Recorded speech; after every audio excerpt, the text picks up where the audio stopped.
Good evening, YouTube, BookTube. This is Johnny again. It is still December the 31st, 2020. It has not reached midnight here in West Michigan. It is 10:34 at night. I made a video earlier this evening saying that I wanted to make another video showing the books I got at thrift stores this week. I want to get all these out of the living room on my to-be-read pile table. I want to get them down in the lower level. And yeah, I took some books down off my to-be-read pile. Some I kept up here, but and I brought some books up from the lower level. The Anthony Burgess expository sermons on John 17, and I brought up those two volumes of Reformed Systematic Theology by Beakey and Paul Smalley, volumes 1 and 2. I got out to read in January, get back to Christology, get back to reading John 17. I get kind of tired of reading medieval spirituality, and so I kind of like, I could read that stuff for a couple weeks, but then I have to get back into something else that I had been reading previously. But I'll just show you the used books I got at thrift stores. Salvation Army. No, I didn't go to Salvation Army this week. I just went to local places. I went to Bibles for Mexico, a couple blocks from where we live. Then I went to Goodwill, and I went to Action House. Today I got at Action House, well, some books my wife got me at Ditto's. This week my wife went to Ditto's, which is a thrift store that raises money for Christian schools, pay tuition. And she found me this book.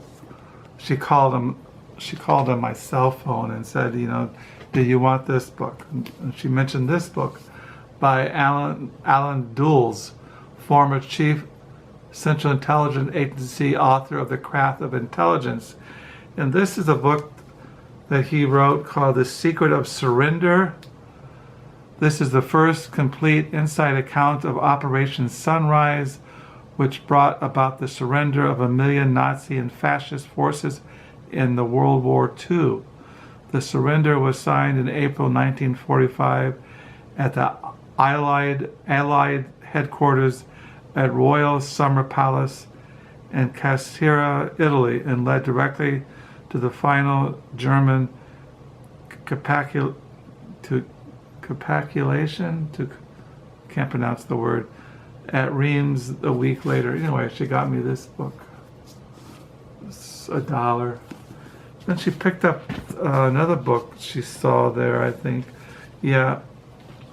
I had this in a paperback, and it was all lined up, but she found this biography on Lincoln, winner of the Pulitzer Prize by David Herbert Donald Lincoln. My copy I have was an old paperback all lined up.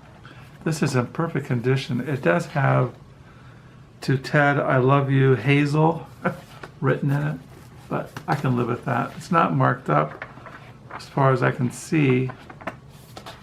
There is a little book marker in here. So this is a biography on Abraham Lincoln.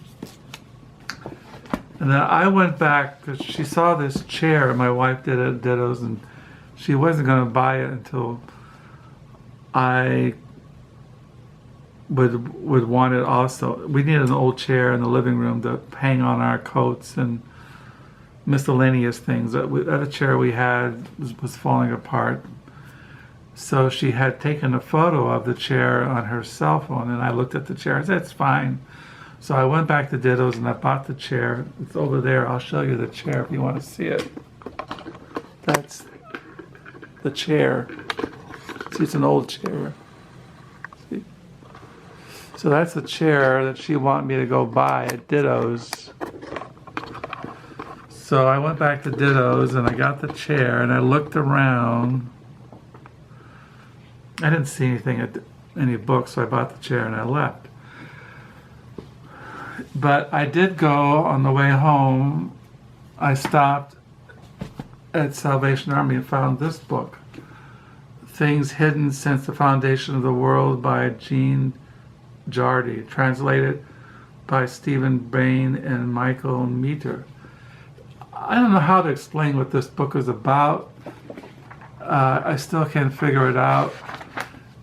This book is on the YouTube. This writer, if you want to curious. I found a Peter Mattiessen book that I already had it in our library. I collect the writings of Peter Mattiessen. This is his novel In Paradise. I'll give this away.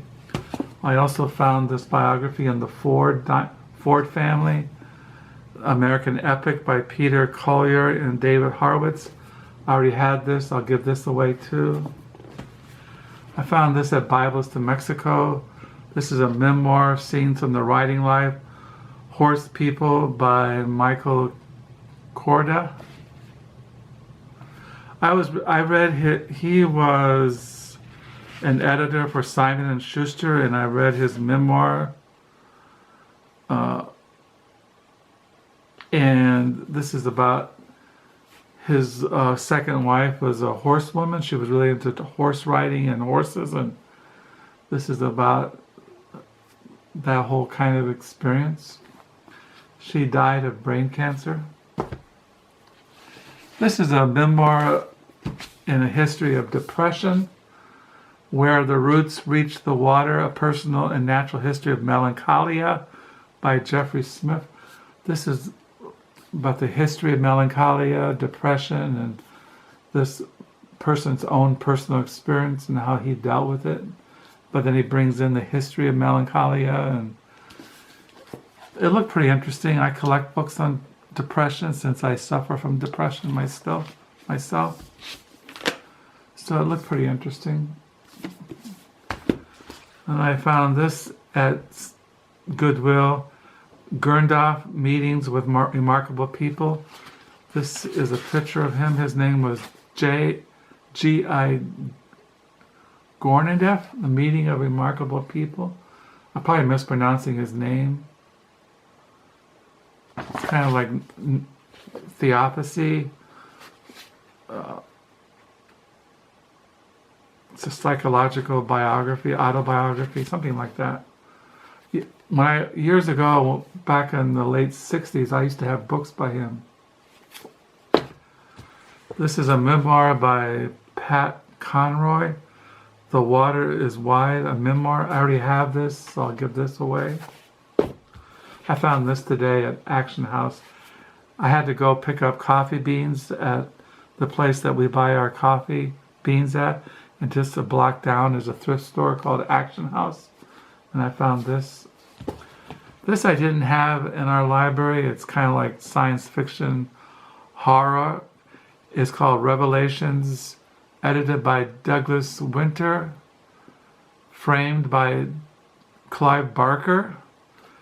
And this is a visionary, collaborative, epic novel by today's best-selling and most respected dark fantasy authors. Pestilence, floods, war, social upheaval, drug crime, wicked leaders, conspiracies, corruption, even visions of death-dealing aliens. This superb collection of stories takes unforgettable imaginative journey into terror and transcendence. Each decade of the 20th century is assigned to one of the top fantasy horror authors of the modern age, who invokes the particular madness of that decade as it contributes to a prophecy for the next century. Decade by decade, as the millennium approaches in this powerful, chilling tales, the tension builds toward a dramatic revelation that is both prophetic and warning, and a visionary answer to all of humankind.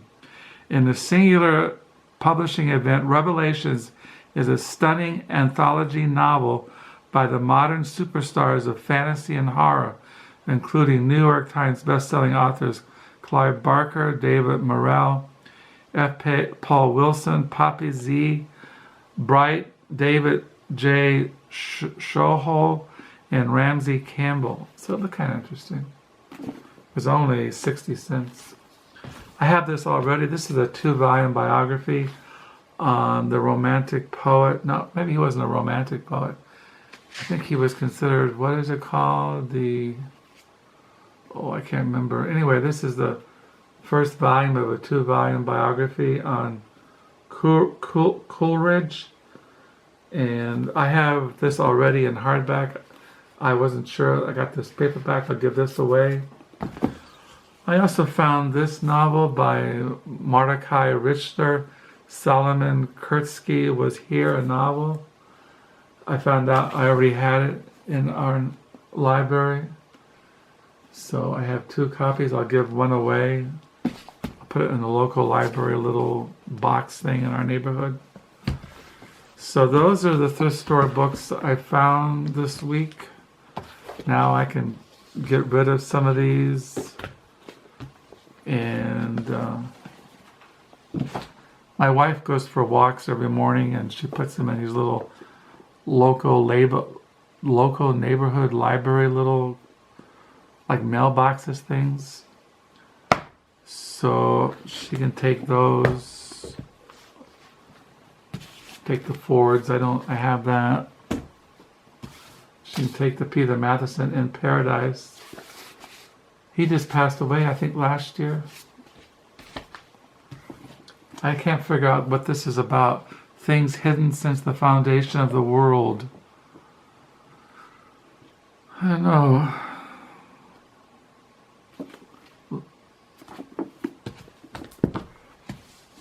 Collect history books. I don't really collect that many books on the Second World War, but I was kind of intrigued by this secret surrender of the Nazis. And I collect books on Abraham Lincoln, the Civil War, the whole time period. And this book on depression, a memoir, kind of history of melancholy and depression. It got good reviews and looks pretty interesting, so I put this down the lower level. So that's it here in West Michigan. Is now 10:47. The last day of December, last day of 2020. And yeah, lately I have not been able to go. I try to go to bed. I go to bed and I lay there, and then I get up. And if I stay up really late, then when I go to bed, I just pass right out. Well, I hear firecrackers right now and fireworks, but because people have to make some kind of celebration about leaving one year and going into another year. To me, every day is just the same. Every day is just the same. I'm not into holidays or. The only thing that really is important to me is just maybe birthdays. My wife has a birthday next month, and our oldest son too has a birthday next month. Our oldest son will be 40. Yeah, tomorrow we're having our oldest son, Caleb, and his wife, Emily, and Josie, and Cora over here for dinner and watch bowl games, college football bowl games. So that's about it. I just want to show you these used books so I can take them down the lower level and start fresh. So I hope you had a good Thursday, that you have a good New Year's Eve, that you stay safe. Thank you for all the comments. And yeah, and until next time, bye.